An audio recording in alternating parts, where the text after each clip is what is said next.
আরে শালা দেখতে জলহস্তির মতো, এটা আবার কি জিনিস? জানবেন কিভাবে? ওরে দেখতে হাতি, জলহস্তি, ভেড়া সবকিছুই তো মনে হয়। হ্যাঁ, বলতে চাইছি দেখতে বেড়া, পোশাক পরে বেড়ি, চলাফেরা হিজদাদের মতো। ভাই কনফিউজ হয়ে দিতাছি, ওরে ভাই বলবো নাকি বোন বলবো?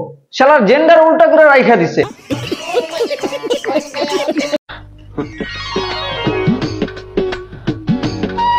যেহেতু তো দাড়ির পাশাপাশি লিপস্টিক লাগায়, নিচে প্যান্ট উপরে ওড়না, তাই তাকে উভয় লিঙ্গ সম্মতি দিলাম। সাবাস। এই রমজানে কোন স্বামী যদি তার স্ত্রীকে, ও তো যেমন তেমন, ওর পাশটা হলো হিরো আলমের ফিমেল ভার্সন।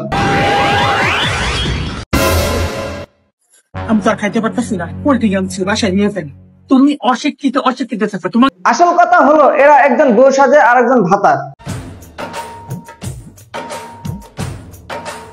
এই ভিডিওটা একজন কমেন্ট করছে, আপু আপনি এত দেখতে সুন্দর কেন? আরে ছাগল, এটা বেড়া না, এটা বেডি, মানে এই লোক। রমজান মোবারক। রমজান মাসে নিজের মুখকে সংযত রাখতে, উপরে বেলুন লাগানো। বলেন কি?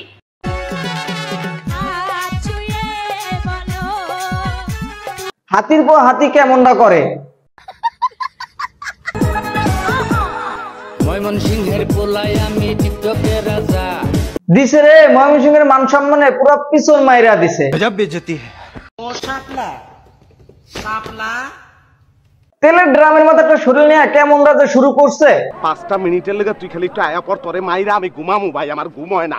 তোরে মাইরা ঘুমামু, তুই একটু আয় ভাই।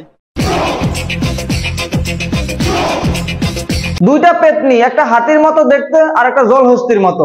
আমার কথা হলো ওদের এলাকায় কোনো চেয়ারম্যান মেম্বার নাই, ওদের পিঠা নাকা। তুমি জানো না, আমি ইচ্ছা করলে তোমার চুলকানির মলম লাগাই দিবার পারি। সো গাইস, আজ এই পর্যন্তই। সম্পূর্ণ ভিডিওটি দেখার জন্য ধন্যবাদ। দেখা হচ্ছে নেক্সট ভিডিওতে।